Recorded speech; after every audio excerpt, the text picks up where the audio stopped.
The phrase neighbors helping neighbors has never been more true.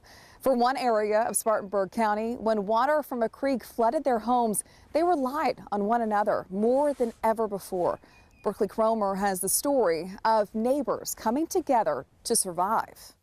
In this yard sits a red canoe. If you were to drive past it, you wouldn't think much of it. But for some of the people living in Converse Heights, this canoe was a lifeboat. It was just like, we have to cling on tight. We are about to walk through very dangerous water, and I'm just clinging on to you for dear life.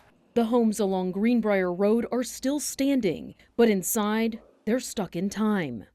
September 27th, the day Helene hit.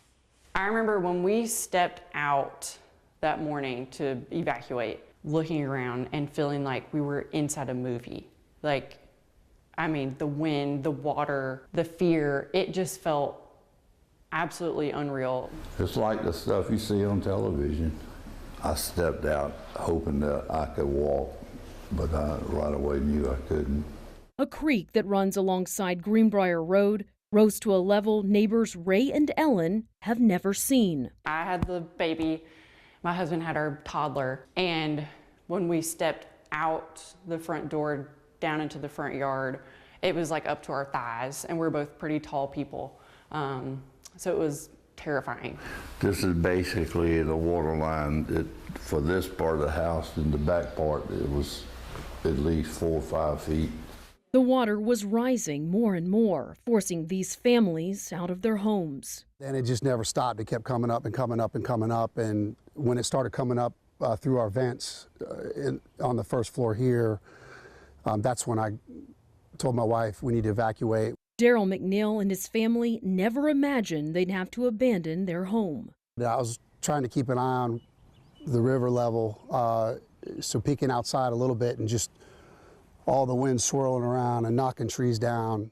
And they certainly never imagined a hobby would turn into a necessity. As soon as we decided to evacuate, and the river was coming up quick, so that's when I went and lowered it off the pulleys under the carport. I knew that we were going to have to help some folks. Daryl used that red canoe to start a rescue mission. I just need to go check on them. I mean, the river was up. You know, it wasn't safe really to walk through it. I just paddled up to the front doors, knocked on their doors. It's now or never. Ray and his wife Mary were two of the people Daryl rescued. I had pets and my wife on the counter in the kitchen, and when Daryl brought his canoe in and turned it around, went out, I got there, we loaded Mary in and the pets. And when I was looking through that window, it was the white cap waves were splashing up against that window, and I could hear all that white water. More than a neighbor, now a rescuer.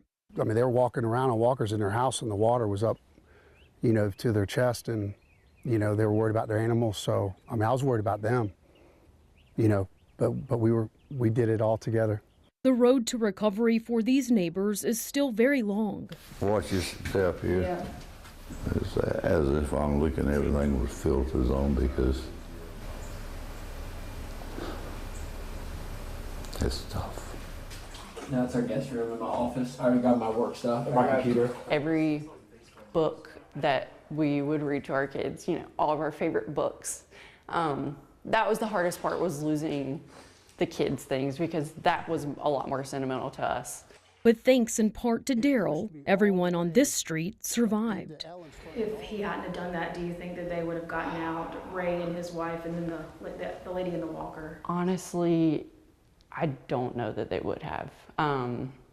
They would have had to swim, and there was, you could see currents coming.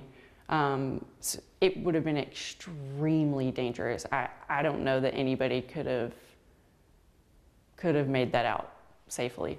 Daryl says he's not a hero, that he did what any good neighbor would do. We know they were down here, and we knew that they didn't have help, that they needed help, so that's all. But if you ask those who live alongside him, they'd say he's more than a neighbor. He's the angel in the red canoe. It is incredible. It just feels like they're, like, actual angels in front of us. Those neighbors still face a lot of uncertainty in the days ahead, but they tell us what will never change is the gratitude they have for one another.